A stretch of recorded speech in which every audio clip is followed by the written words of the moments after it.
अस्सलामुअलैकुम दोस्तों, मैं हूं खालिद मोइन और आज हम ज़िक्र करेंगे कराची की गज़ल के बुनियादी अज्जा क्या हैं। बहुत बातें होती हैं कराची की गज़ल, लाहौर की गज़ल, लाइलपुर की गज़ल, इस्लामाबाद की गज़ल। वैसे तो ज़ाहिर है कि ये तकसीम कोई इतनी ज़्यादा अच्छी नहीं लगती, इसलिए कि सब धारे और भी शहर हैं ज़ाहिर है, वो सब धारे एक मरकज़ी धारे ही हैं। और यही नहीं बल्कि यहाँ से जो लोग बाहर चले जाते हैं और एक अपना बहुत बुनियादी वक्त गुजार के यहाँ से बाहर जाते हैं, तरबियत जो बुनियादी उनकी होनी होती है वो हो चुकी होती है, तो वो भी ज़िंदगी भर अपने ही शहर और अपने ही मुल्क की जो गज़ल होती है, मरकज़ी धारा होता है, उसी की ट्रांस में रहते हैं और लिखते हैं। तो फिर भी ये बात होती है कि कराची की गज़ल, तो कराची की गज़ल क्या है, इसके हवाले से मैं चंद बातें अर्ज़ करना चाहूँगा।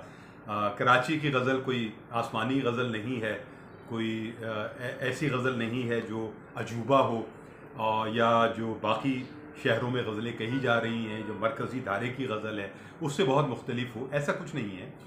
कराची की गज़ल का एक मिजाज ज़रूर है और वो हर शहर की गज़ल का एक मिजाज होता है। वहाँ जो सीनियर्स होते हैं और वहाँ जो अहम लिखने वाले होते हैं, उनके ज़ेर असर बाकी लोग आते हैं ज़ाहिर है। और कराची में जो ख़ास बात है वो यही है कि यहाँ क्लासिकी रचाओं के साथ एक दुरूं बीनी वाली गज़ल और जो मसाइल हैं ज़िंदगी के और जो जदीद अहद के मसाइल हैं, उन सब को जोड़कर एक बात की जाती है, गज़ल कही जाती है, जिसमें जमालियात भी होती है, जिसमें एक सोस भी होता है, जिसमें मुरस्साकारी भी होती है और जिसमें एक ऐसी फ़िज़ा होती है जो जदीद और कदीम को मिलाकर बनाई जाती है।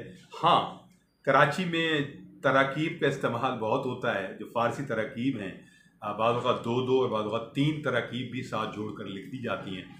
ये चलता रहा है और ये जो सूरत हाल है वो मीर से लेकर और गालिब और मोमिन और आतिश और सौदा, इन सब को जोड़कर जो गज़ल नमू पाती है। और इक़बाल की गज़ल भी, और इक़बाल का जो कलाम है उसको भी हमें जोड़ना पड़ेगा कराची के जो मजमूई धारा है गज़ल का। और फिर हम आते हैं फ़िराक़ और हसरत मोहानी और यगाना चंगेज़ी, ये सब जो हैं फ़ानी, इन सब के साथ भी एक टच खाती हुई गज़ल। फिर तरक़्क़ी पसंद तहरीक में जो आम शोरा हैं, ख़ास तौर पर मजाज और फैज़, इनसे जो है वो गज़ल करीब होती हुई फिर आगे बढ़ती है। फिर यहाँ हमारे यहाँ नासिर काज़मी, बुरी नियाज़ी, अज़ीज़ हामिद मदनी, जॉन एलिया, अनवर शऊर, अहमद मुश्ताक, रज़ी अख्तर शौक़, मोहसिन भोपाली, और ये सब शोरा जो हैं, देखा जाए तो ये सब मिल मिलाकर जो एक आवाज़ बनती है, मजमूई आवाज़, वही कराची की गज़ल है। और कराची की गज़ल में जो इनफरादियत है वो यही है कि कराची की गज़ल में आपको मुरस्साकारी मिलेगी, आपको जो है वो एक ज़िंदगी मिलेगी और आपको बहुत जुड़ाव मिलेगा, एक रंग रस मिलेगा। कराची की गज़ल बेरंग और रस नहीं होगी। और कराची की गज़ल की नुमाइंदगी हर शायर नहीं कर रहा होता। ये ख़ास बात मैं आपको बताऊं कि कराची में आने वाला अगर 10 बरस गुजार लेता है तो कराची की नुमाइंदगी करने के लिए कम से कम उसने 25 बरस, 20 बरस, 15 बरस, कुछ लोग शायद जल्दी भी कर लेते हैं मीट इस सूरत हाल को, घुल मिल जाते हैं, लेकिन आपको टाइम लगता है। अगर साबिर ज़फ़र की गज़ल आज कराची की गज़ल है तो उन्हें कुछ वक्त लगा है। सलीम कौसर की गज़ल आज अगर कराची की गज़ल है तो ज़ाहिर है कि उन्हें कुछ वक्त लगा है। इस तरह और भी बहुत सारे शोरा होंगे जिनको, जो अब कराची की आवाज़ हैं, कराची के नुमाइंदा शायर हैं, लेकिन कुछ नौजवानों को अभी शायद उस नुमाइंदगी तक आने में थोड़ा टाइम लगेगा। तो ये कोई ऐसी बात नहीं है परेशानी की, बहुत जल्द हो जाएंगे। और जो पंजाब की गज़ल है, जाहिर है कि उसमें भी बहुत सारी खूबियाँ हैं। शेखब जलाली की गज़ल अपनी जगह बहुत कमाल की है और उनका असर बहुत ज़्यादा है वहाँ। ज़फ़र इकबाल की गज़ल का असर पंजाब पे बहुत ज़्यादा है, लेकिन अब तो जॉन एलिया की गज़ल का असर भी बहुत ज़्यादा होने लगा है। तो ये जो जॉन एलिया की गज़ल है, ये पूरे पंजाब में छाई हुई है, पूरी दुनिया में छाई हुई है। ये ऐसा क्या है? वो गज़ल तो वही है जो कराची की गज़ल है। और अज़ीज़ हामिद मदनी की जो गज़ल है उसका भी एक असर है। महबूब ख़िज़ा हैं, उनकी गज़ल का भी एक असर है। एक बहुत अहम नाम रह गया, बहुत माजरत, रईस फ़रोख़ की गज़ल, उस गज़ल का जो असर है वो भी तो है, वो भी बहुत कमाल है। तो इस तरह बहुत सारे कमर जमील हैं, उनकी गज़ल है।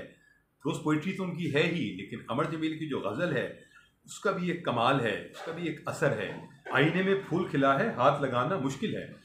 तो वो गज़ल बहुत फ्रेश है उनकी, लेकिन क्लासिकी जुड़ाव के साथ है। अब मैं आपको बताऊं कि मुझे अगर आप मुझसे पूछें तो कराची की इस गज़ल के अलावा मुझे तो लगता है मकसूद वफ़ा की जो गज़ल है वो भी कराची ही की गज़ल है।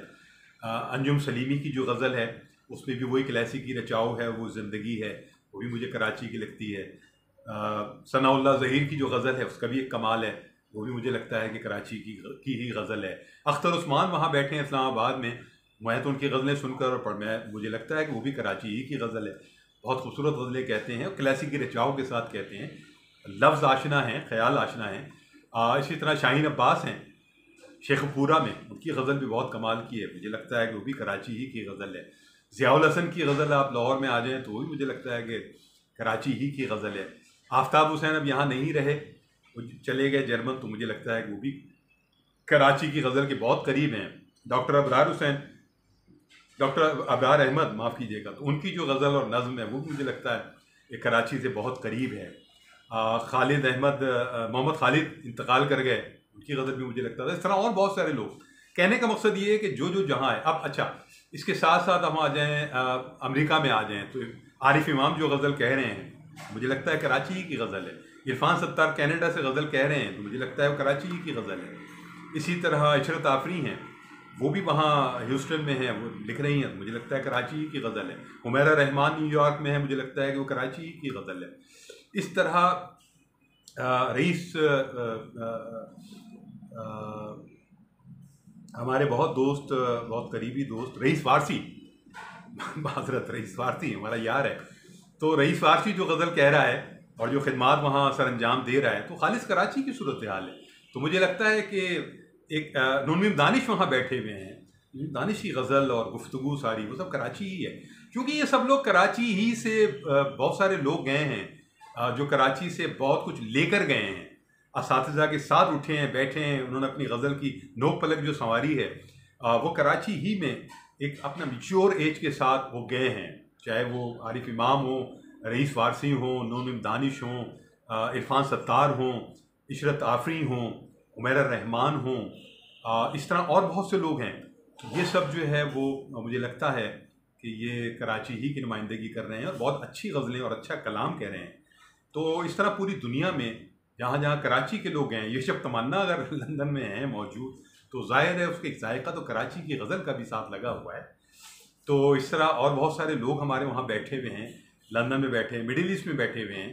अब बहुत सी ख़वातीन हैं, बहुत से मर्द हैं, तो बनकर तो यहाँ से गए हैं, वो जो उनकी ग्रोथ है वो यहीं हुई है। तो इस सारी ग्रोथ में और सारी सूरत हाल में वो ज़ाहिर है कि जो बुनियाद है, जो ख़मीर है, वो तो कराची ही से उठा हुआ है। फिर कराची से लोग जो है वो कराची में अगर ना भी हों तो भी कराची के साथ अगर चल रहे हैं और उनके जो गज़ल के बुनियादी अज्जा हैं वो कराची की गज़ल के बुनियादी अज्जा से मैच होते हैं, करीब रहते हैं, तो ज़ाहिर है कि हमें लगता है कि ये हमारी ही गज़ल है। तो ये कोई ऐसी बात नहीं कि कराची की गज़ल जो है वो कोई बिल्कुल अलग से गज़ल है या बहुत कोई ऐसा मामला है जिस पर हम बहुत ज़्यादा फ़ख्र कर सकें और ये कहें कि जी नहीं जी ये अलग गज़ल है और इस पर हमें बड़ा नाज है या फ़ख्र है, ऐसा कुछ नहीं है। कराची की गज़ल के बुनियादी अज्जा जो हैं वो मैंने अर्ज़ कर दिए। उसमें सोज़ है, गुदाज़ है, कैफ़ियत है, एक दुरूपीनी है और एक मुरस्साकारी है, तराकीब का इस्तेमाल है, क्योंकि थॉट मेकिंग के लिए आपको तराकीब का इस्तेमाल करना होता है। लेकिन यहाँ अनवर भी हैं जो तराकीब का बिल्कुल इस्तेमाल नहीं करते, बहुत कम शायद करें तो करें।